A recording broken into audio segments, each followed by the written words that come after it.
Hello and welcome to my YouTube channel. It's good to have you here. If you're not a subscriber, I'd love for you to subscribe. Just click on that subscribe button. That helps me get these videos out further and get all that good stuff going. I'm trying to grow this channel and get more people interacting on the videos. So I'd love to have you join the channel as a subscriber. So let's get into the topic I want to talk about today, which is why it is that I am pumped about the metaverse. That's right, you heard it. I am pumped about the metaverse. This is kind of I'm sure a controversial statement to make. Controversial in Christian circles. People outside of the Christian world probably are like, "What's the big deal?" But but if you're in the circles that I'm in. The metaverse is kind of has been viewed as this boogeyman that we are all scared of, and it looks just absolutely ridiculous. And so there's so I want to talk about it. So let me start by saying, yeah, there's a lot of stuff to cover here, and I'm going to start with talking about Web 1 versus Web 2 and Web 3. And if those are new terms to you. I'll give just like a really, really high level overview, and I'm not an expert on any of this stuff, so I can only tell you what I know. But I've done a bit of research. I've listened to some great podcasts and explored it a little bit on my own, and so I can give you I can share with you what I know.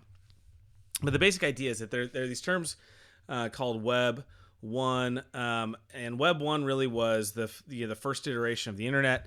And it was really like static magazine pages. You know, it was like you go to a address on the internet and you look at a static page that's basically like a digital version of like a magazine, right? And so, you know, if you're the creator of that magazine or that website, you just slap it on there, and people, you know, who know the address will navigate to it. So that was Web 1. The revenue that was generated was primarily from advertising revenue, banner ads that you placed on the site. So that's Web 1, simple enough. Web 2 is kind of where we've been for the last little bit, and I think we're starting to move out of. But Web 2 is this world of networks, of platforms. So Facebook is the obvious one. Twitter is another obvious one, but there's a lot of them. LinkedIn. And a lot of others. Spotify is Web 2, and the idea sort of Web 2. Spotify is kind of an interesting example, but I digress. Web 2 is this world where a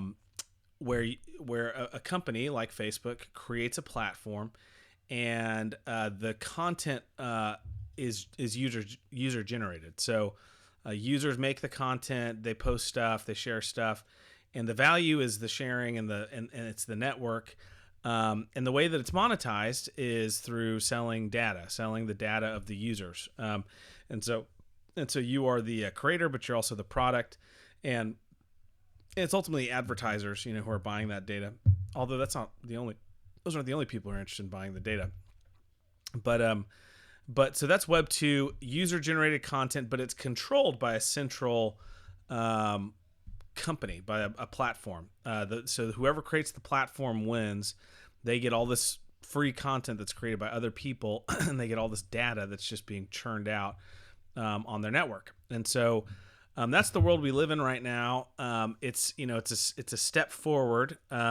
But the downside is that even over Web 1 is that everything now is kind of funneling through this one, these channels, these huge channels, where maybe, you might not have been able to find anything in Web 1, but at least it was all kind of decentralized to some extent. Things like Google, Google came around and sort of archived and indexed the internet so that people could find things. And Google won, in Web 2. Google is winning, has won Web 2 as well, Web 1 and 2, along with Facebook and Twitter. Web 3 is kind of where we're headed next, and it's already emerging, has been around for a little while, but it's not mainstream really yet. And the idea of Web 3 is that the platforms themselves, where people create things and share things, are built by the users themselves. So Discord is a good example of what's happening in the Web3 world. There are video games now that are created by players. Somebody says, "Hey, I'm going to create a world." People can come into this world and start creating characters that they can sell to other players if they want to, engage in this game. But the other thing that's really interesting about it is that your data in this, well, I won't get into the portability because I'm kind of jumping into cryptocurrency and tokens, and that's a whole other topic, but it's very related. And I don't think I'm going to get into that on this episode because I think it's a bit of a diversion. But I'll just say with Web3, user created content and users monetize.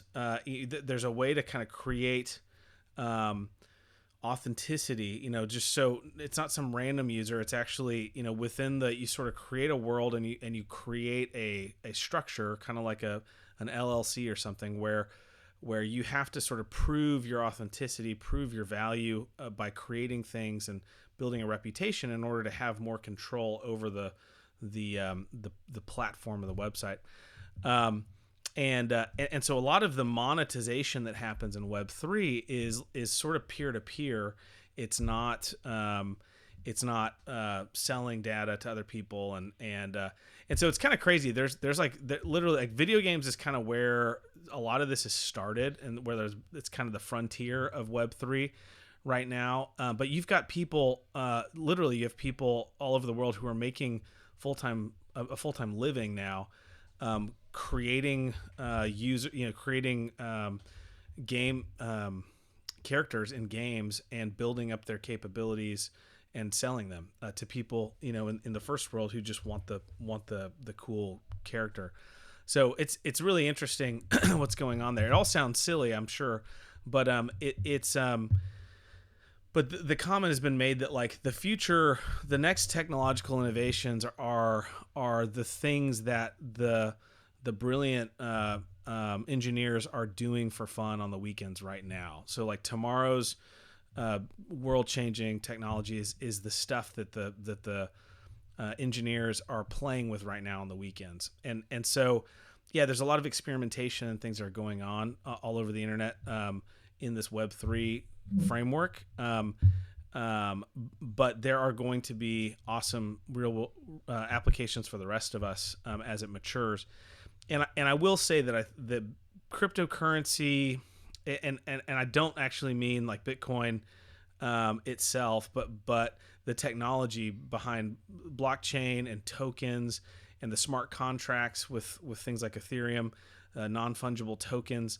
All of that stuff plays into this. It gives you it creates this digital scarcity that's also portable, so you can take it from one platform to another. So all of that's really interesting. I'll try to share a link to a really wonderful podcast, like 2 or 3 hours long. I've listened to it twice, and I listened to it with my kids recently in the car because we got into a big debate. And by the way, I should say this before I forget. My son Jed has really pushed hard against a lot of has forced me to think through a lot of my thoughts on the metaverse, or this concept of the metaverse, and he's really challenged me a lot on it, and it's been really helpful because I've had to sort of defend my gut instinct here, and it's helped me kind of develop my argument, I think, a little bit. So shout out to my son Jed. So okay, that's Web 1, 2, 3, and I promise it's relevant. So the next point I want to make is that we are about the metaverse, is that we are already living in a metaverse without a doubt. And if you don't believe that, just look around, just go see what people are talking about. Go talk to your next door neighbor and ask him, just strike up a conversation, see what he talks about. He's going to talk about COVID. He's going to talk about Ukraine. Go back a few months, he's going to be talking about Black Lives Matter or whatever. We are living in a world that has been constructed by someone else. and we don't really even notice it. So if you're scared about this future where we all are plugged into the matrix, uh, you're there. We've been there for a while, and I hope that these last couple of years of just insanity are somewhat of a wake up call that's already happened. The problem with that is that it has been centralized, the metaverse, and it's captured by evil corporations and by governments, and so the actual so it's not a so the problem is that it's been captured by a centralized entity. So it's kind of and it needs to be blown up, right? So we need to unplug from the matrix. We need to unplug from the metaverse that we're all kind of living in right now. And so the boogeyman that I think everyone fears with the metaverse is a Web 2 metaverse, a platform based metaverse where it's still all controlled by some central organization. And I would say yes, that is scary. Facebook, they're rebranding as Meta, and they're diving into it, and I think they have good reason to dive into it from a technological standpoint. From just they see that this is the future of where things are going. But there probably will be some big winners like Facebook who create a world that has that everyone else can come into and participate and sort of buy real estate and set up a club or a store that people can go into and interact, and so I get it. It's kind of a land grab, so to speak, but we don't have to play in their metaverse. And I think that what's really going to be interesting and exciting is going to be all of the niche, bottom up metaverses that will be a huge blessing to a lot of people. So I imagine I'm in the CREC. This is a small Presbyterian denomination. I imagine walking into a CREC metaverse, and I get to go listen to James Jordan or Doug Wilson or Peter Leithart teach. I get to go over to his house and sit there and listen to him teach about something, teach a Bible study. For people all over the world, especially in places where it's very difficult to get access to those things, that's a pretty amazing blessing.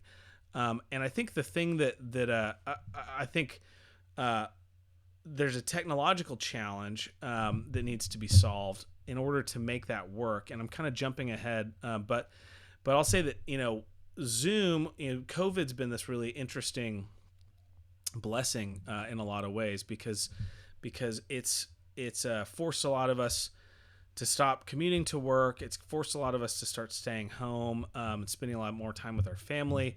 It's a lot less time, sort of cavorting with, with the opposite sex at 5 days a week for 8 hours a day, and a lot more time in the same home as your spouse, which is pretty great. It's an opportunity. I homeschool my kids, and so it's an opportunity for me to be a lot more involved in all of that. It also is an opportunity for a lot of folks who are starting to figure out side hustles, with their spouse. Hey, what if we started a home-based business? We're both here. We can kind of work together on it. So COVID's been awesome in that sense that it's sort of unplugged a lot of us from a traditional corporate lifestyle. But one of the things that it's also done is we've realized, wow, there's a lot of meetings that can be done and can be pretty effective via Zoom or whatever the technology is you use to have meetings face to face.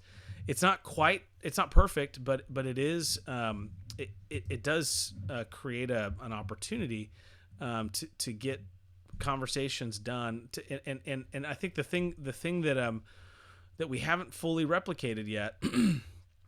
So Zoom is like, okay, I know I need to talk to you. You need to talk to me. Let's meet up for a face-to-face. That's awesome.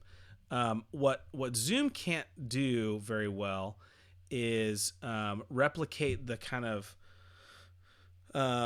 planned serendipity that happens when you go to a conference, right? So when I go to a business conference in my industry, I don't know what's going to happen. I just know that a lot of people that are in the same industry that I am are going to be all walking around together, and we're going to bump into each other, and and this kind of serendipitous connection is going to happen, and there's going to be a genuine exchange of information and a relationship developed, because we're going to shake hands, we're going to look each other in the face, and communication. The challenge about communication in the digital world is that, and Twitter is the chief offender. Twitter has been like scientifically engineered for miscommunication and getting people to say the worst things, because you give them very little time, space, and it's just sort of the perfect medium for people to pop off and say stupid things that they regret and shouldn't say, and wouldn't say. And I think if 99% of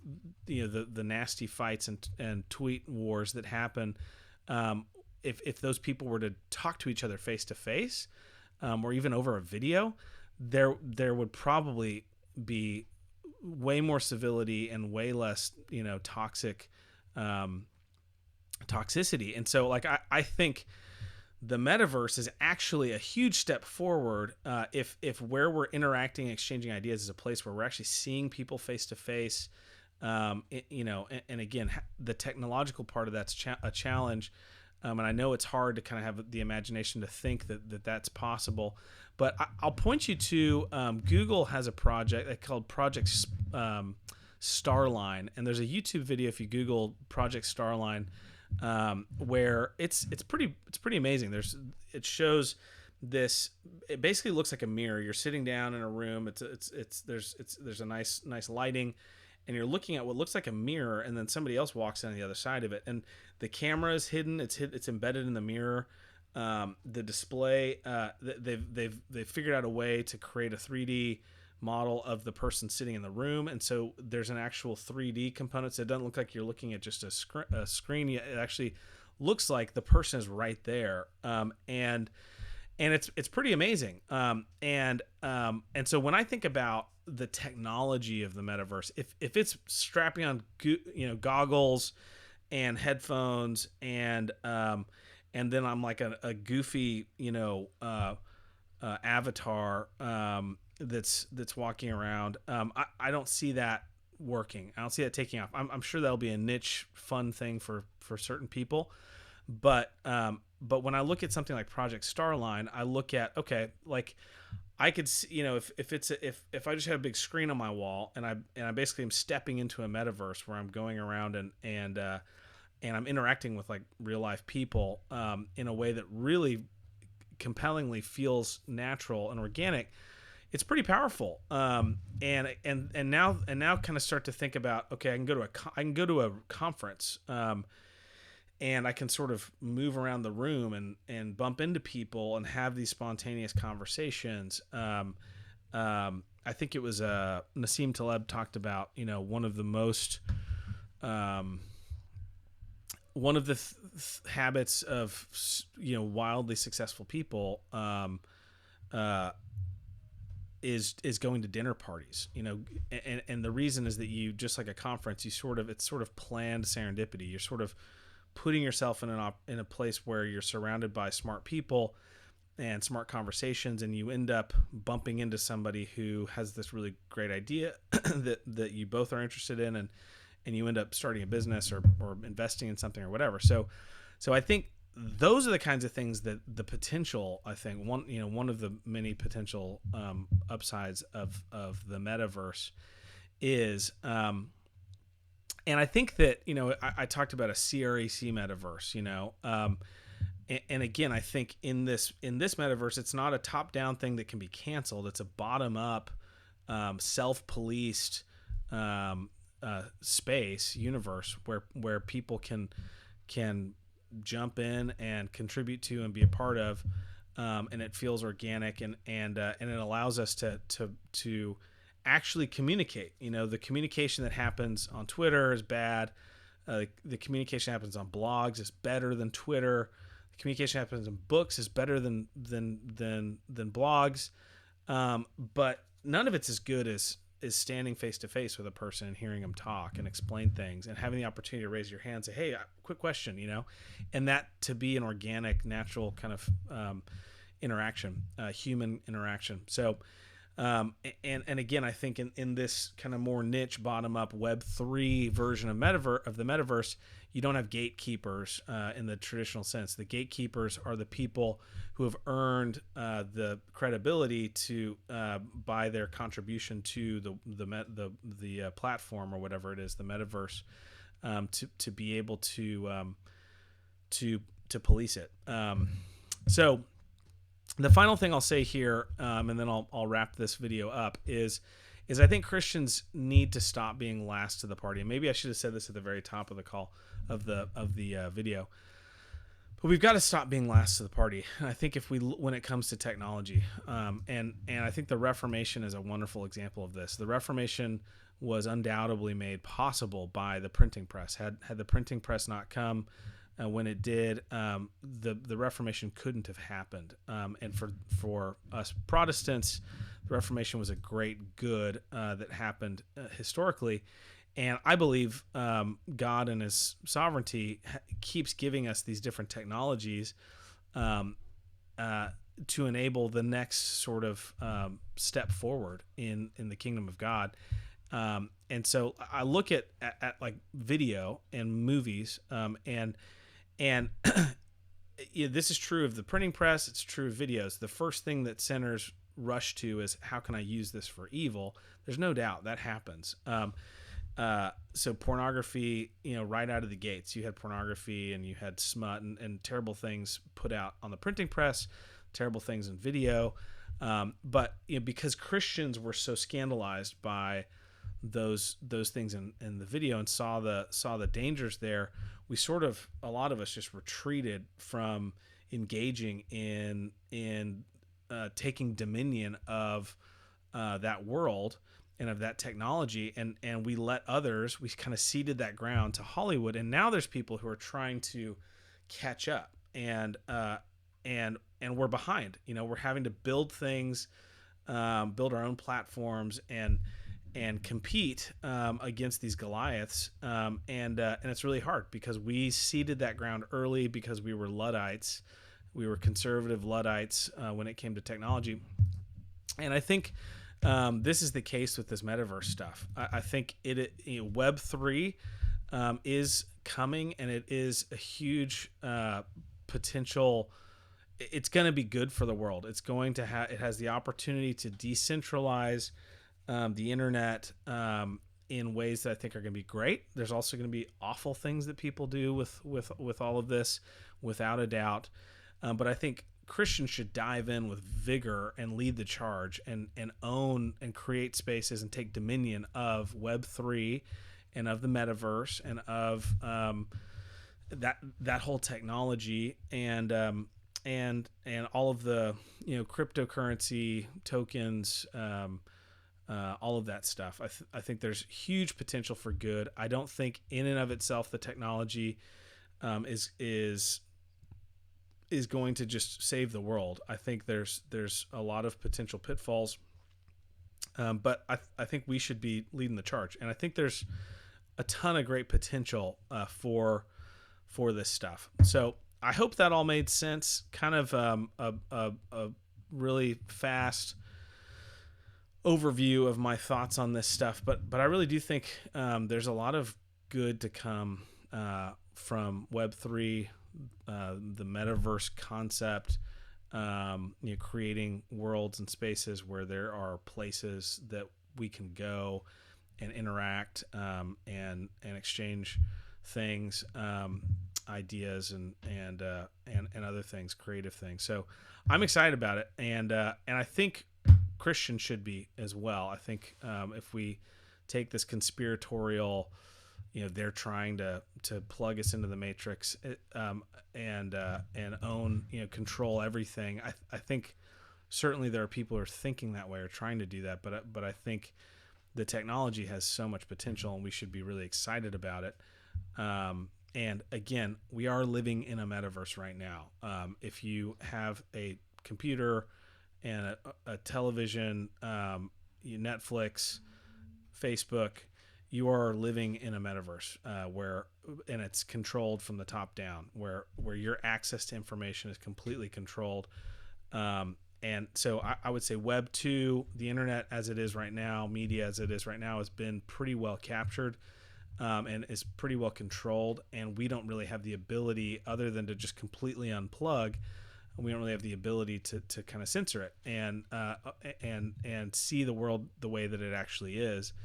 And that's my point about this metaverse thing is right now, there's one option: either you plug into the metaverse or you just completely unplug. And once you plug into the metaverse, everyone's talking about Ukraine, everyone's talking about COVID, everyone's talking about whatever it is they want us looking at and caring about, even though there's so much going on in the world. There's so much good that's going on. There's so many. I was at the gym this morning on the treadmill, and I'm watching I've got headphones on, I'm listening to music, but I'm watching the TV screen, and it's like pictures of missiles, pictures of violence with cops in Wisconsin. It's just like a nonstop, just fear, terror, anger. We're gonna just shine. This is what's going on in the world. You plebe in the metaverse. This is everything that you should care about.